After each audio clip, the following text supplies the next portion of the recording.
Welcome to meeting news. నేను Prasad. Amangal municipal ఎన్నికల incharge Sai Chand Rajani గారు ఉన్నారు. వారిని కొన్ని విషయాలు తెలుసుకునే ప్రయత్నం చేద్దాం. మేడం, ముందుగా మీకు నమస్తే అండి. నమస్కారం మేడం, ఆమంగల్ ప్రచారం ఎట్లా కొనసాగుతుంది? చాలా జోరుగా కొనసాగుతుంది. ఈసారి గట్టిగా ఆమన్గల్ ప్రజలందరూ బీఆర్ఎస్ పార్టీ వైపు, కారు గుర్తు వైపు, కేసీఆర్ గారి వైపు ఏకమై నినాదాన్ని నినదించి మరీ కారు గుర్తు కోటేయబోతున్నారు. కాంగ్రెస్ పార్టీకి ఇప్పటికే చైర్మన్ అభ్యర్థిని మేము కైవసం చేసుకోబోతున్నాం అని వాళ్ళు పలుమార్లు చెప్తా ఉన్నారు. మీరేమో గట్టిగా మేము పోటీ ఇస్తున్నాం అంటున్నారు. ఎట్లా తీసుకెళ్ళి 100% కైవసం చేసుకుంటున్నామండి. ఎందుకంటే మేమనే మాట కాదు, ఇది ప్రజలు అనే మాట.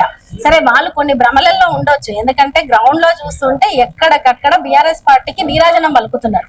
గత 2 సందర్భాలుగా మనం ఆమన్గల్ మున్సిపాలిటీని కనుక గమనిస్తే కాంగ్రెస్ కు ఒకసారి అవకాశం ఇచ్చారు, బీజేపీకి ఒకసారి అవకాశం ఇచ్చారు. అయితే మేము ఒకటే మాట అంటున్నాం, నిన్న కేంద్ర మంత్రి గారు వచ్చి ఏదో మాట్లాడిపోయారు.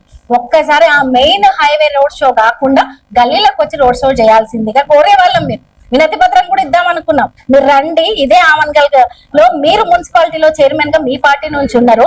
మీరు రోడ్డు మీద రోడ్ షో చేసి మాట్లాడిపోవడం కాదు, గల్లీలకు రండి. డ్రైనేజీ సమస్యను చూడండి, రోడ్ల సమస్యలను చూడండి, డంపింగ్ యార్డ్ సమస్యను చూడండి.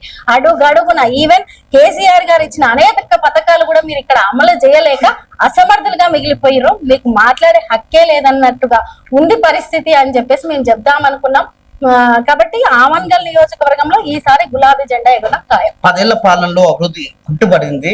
2 ఏళ్ల పాలనలో మేము ఎన్నో కోట్లతోనే అభివృద్ధి చేసుకుంటున్నాం అని కసిరెడ్డి ఎమ్మెల్యే గారు పదే చెప్తా ఉన్నారు. మీరు ఏం చెప్తున్నారు? కసిరెడ్డి ఎమ్మెల్యే గారిని మేము ఒకటే, మీరు అంతకుముందు ఎక్కడున్నారో ఒకసారి ఆలోచించండి. రెండవది, ఈ రోజు పార్లమెంట్ లో సైతం మోడీ గారు ప్రశంసించారు తెలంగాణను. తెలంగాణ రాష్ట్రం అత్యద్భుతంగా తలసరి ఆదాయంలో ముందుకు దూసుకెళ్లిపోతుంది, వ్యవసాయ రంగంలో ముందుకు దూసుకెళ్లిపోతుంది.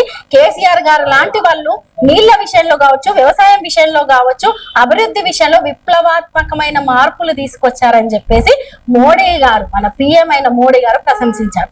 అంతేకాదు, కాంగ్రెస్ ప్రభుత్వం ఏం చేసిందని మేము ఈ రోజుకి అడుగుతున్నాం.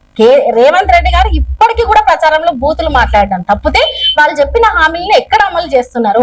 ఈ రోజు ఎమ్మెల్యేలు ఇక్కడికి వచ్చి పబ్లిక్ లో వచ్చి మాట్లాడే పరిస్థితి లేదు. 420 పథకాలు, హామీలు ఎక్కడికి పోయినాయి అంటున్నారు. మహిళలు అయితే ఇంకొకసారి కాంగ్రెస్ కు ఓటేస్తే ఇంకా మేము నిజంగా చెప్పాలంటే మాకు శని పట్టినట్టు పట్టింది కాంగ్రెస్, మేము మోసపడుతున్నాం అని చెప్తున్నారు. బీఆర్ఎస్ నాయకులకు నోటీసులతోని వాళ్ళకు కేటీఆర్ గారికి, హరీష్ రావు గారికి, కేసీఆర్ గారికి వరుస నోటీసులతోని సిట్ విచారణ పేరుతోని గంటల కొద్ది విచారణ జరుగుతున్నది. ఎట్లా చూస్తున్నారు? ఒకటండి, ఈ రోజు మీరు చరిత్రను తప్పుదోవ పట్టించడానికి, ప్రగతిని చేసిన, అభివృద్ధిని చేసిన నాయకులను ప్రజల్లో ఒకటి ఉంటది పొలిటికల్ సైన్స్ లో, ఏ నాయకులనైతే ప్రజలు మెచ్చుతున్నారో వాళ్ళ మీద తప్పులు ఆరోపణలు చేసి బురద జల్లడమే రాజకీయము, అది కుట్రపూరిత రాజకీయం అని ఉంటది పొలిటికల్ సైన్స్ లో. ఆ సూత్రాన్ని రేవంత్ రెడ్డి గారు నేర్చుకొని ఇంప్లిమెంటేషన్ చేస్తారు. మేము ఒకటే అంటున్నాను, రేవంత్ రెడ్డి గారు మీరు ఎన్ని తప్పుడు ఆరోపణలు చేసినా ప్రజలు మా వైపు ఉన్నారు. అది 2 ఏళ్లలో తేలిపోయింది, ప్రజలు మా వైపు ఉన్నారు అన్న సంగతి. కాబట్టి విచారణ పేరుతో మీరు కాలయాపన చేయడం పక్కనకు పడేసి, లేని అసత్యాలను, అబద్ధాలను, ఆరోపణలు చేయడం పక్కకు పెట్టేసి ప్రజల మీద దృష్టి పెట్టమంటున్నాం, తెలంగాణ మీద దృష్టి పెట్టమంటున్నాం. అసలు రియల్ ఎస్టేట్ రంగం ఏ రకంగా కుంగిపోయిందో చూడమంటున్నాం. విద్యా వ్యవస్థ ఏ రకంగా మీ చేతుల్లోనే ఉన్నది. విద్యాశాఖ మంత్రిగా ఉన్నారు, హోంశాఖ మంత్రిగా విద్యార్థుల మీదకి లాఠీలు ఎత్తిపిస్తున్నారు. ఈ రోజు క్వశ్చన్ చేస్తున్న వాళ్ళ మీదకి లాఠీలు ఎత్తిపిస్తున్నారు, జర్నలిస్టుల మీదకి లాఠీలు ఎత్తిపిస్తున్నారు. కాబట్టి మేము ఒకటే అంటున్నాం, ఫస్ట్ వ్యవస్థలో మంచిగున్న వ్యవస్థని ఈ రోజు నాశనం చేస్తున్నారు. మళ్ళీ తెలంగాణను 10 ఏళ్ళు ఎక్కి తీసుకుపోతున్నారు.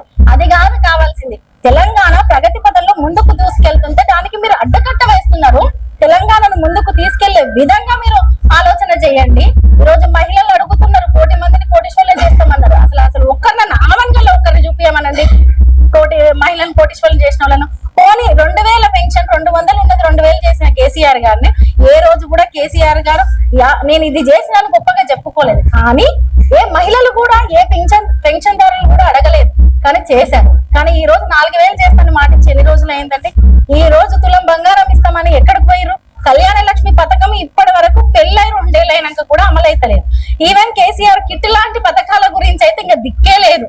కాబట్టి మేము ఒకటే అంటున్నాం, మీరు హామీలు ఇచ్చే వరకు, కేసీఆర్ ని తిట్టే వరకు కాదు, ప్రజలకు మంచి చేయండి అని కోరుతున్నాను. ఆమన్గల్లో 10 రోజులుగా మీరు ఇన్ఛార్జిగా అన్ని కాలనీలు తిరుగుతా ఉన్నారు. ఎక్కడ చూసినా అండర్ డ్రైనేజ్ కావచ్చు, వీధి దీపాలు కావచ్చు, ముఖ్యంగా సీసీ రోడ్లు ఎక్కడ అభివృద్ధి కూడా జరగట్లేదు. ఎందుకు, ఎవరి లోపం అంటారు మేడం? ఒకటండి, మున్సిపల్ చైర్మన్ గా ఇంతకు ముందు బీజేపీ నుంచి క్యాండిడేట్ ఉన్నారు. అంతకుముందు వాళ్ళల్లో కూడా మెజార్టీగా వాళ్ళే సభ్యులు ఉన్నారు. ఎక్కడ కూడా పని జరగనివ్వలేదు, జరగకుండా అడ్డుపడ్డరు. ఇంత అంత వచ్చిన బడ్జెట్ ను కూడా వాళ్ళు ప్రజలకు అందకుండా చేశారు. మేమేమంటున్నామంటే, మీరు బకాసురులుగా మారితే తప్ప ప్రజలకు ఎటువంటి సేవ చేయలేదు. సేవా దృక్పథం ఉన్న క్యాండిడేట్ నే మేము ఈ రోజు ఎన్నుకోవడం జరిగింది. చాలా సందర్భాల్లో బీజేపీలో ఉన్న క్యాండిడేట్స్ కూడా మేము మోసపోయాము, ఏదో చేస్తుంది అనుకున్నాం, కానీ ఏం చేయక ఈ రోజు మొహం చూపించలేని పరిస్థితుల్లో మేము ఖాళీలలో ఉన్నాము. ఖచ్చితంగా బీఆర్ఎస్ పార్టీ తరఫున ఈసారి మేము వస్తున్నాం, ప్రచారం చేస్తున్నాము. ఖచ్చితంగా గెలిచి మేము గట్టిగా పనులు చేసుకుంటాం అంటున్నారు. చివరి చెప్పండి మేడం, ఆమన్గల్ మున్సిపల్ పరిధిలో పట్టణ ప్రజలకు, మహిళల వృత్తులకు మీరు ఏం చెప్పదలుచుకున్నారు? ఒకటి, మనము కష్టపడి తెచ్చుకున్న తెలంగాణలో మళ్ళీ మోసపోవద్దని చెప్తున్నాం. మన ఆమన్గల్ మున్సిపాలిటీ మిగతా రాష్ట్రంలో ఉన్న మున్సిపాలిటీలతో పోలిస్తే ఏ రకంగా ఉందో ఒక్కసారి ఆలోచించమంటున్నాం. ఇక్కడ విద్యావంతులు ఉన్నారు, రాజకీయ చైతన్యం కలిగిన వాళ్ళు ఉన్నారు, మహిళలు ఇంకా పెద్ద ఎత్తున చైతన్యం కలిగిన ఉన్నారు, అన్ని కులాల వాళ్ళు ఉన్నారు. ఒకసారి ఆలోచించమంటున్నాం. మనం ఆమన్గల్ ను మార్చుకునే బాధ్యత మన మీద ఉంది. అవకాశం వచ్చింది, మళ్ళీ మోసపోవద్దు. ఈసారి ఆమన్గల్లు గతంతో పోలిస్తే ఒక చరిత్ర కావాలి. ఆ చరిత్రను మీరే ఓటర్లుగా తిరగరాయాలని చెప్పేసి వాళ్ళని కోరుతున్నాం. కారు గుర్తు మీద ఓటేసి ఆమన్గల్ అభివృద్ధికి తోడ్పడాలని మనస్ఫూర్తిగా కోరుతున్నాం. సో మొత్తానికి ఆమన్గల్ మున్సిపల్ పరిధిలో ఉన్న ఏదైతే ఇన్ఛార్జిగా సాయి చంద్ర రజని గారు తీసుకుంటున్నారు, సో మొత్తానికి 15 వార్డులు కూడా గొప్ప విజయంతో మేము ముందుకు వెళ్తున్నాము.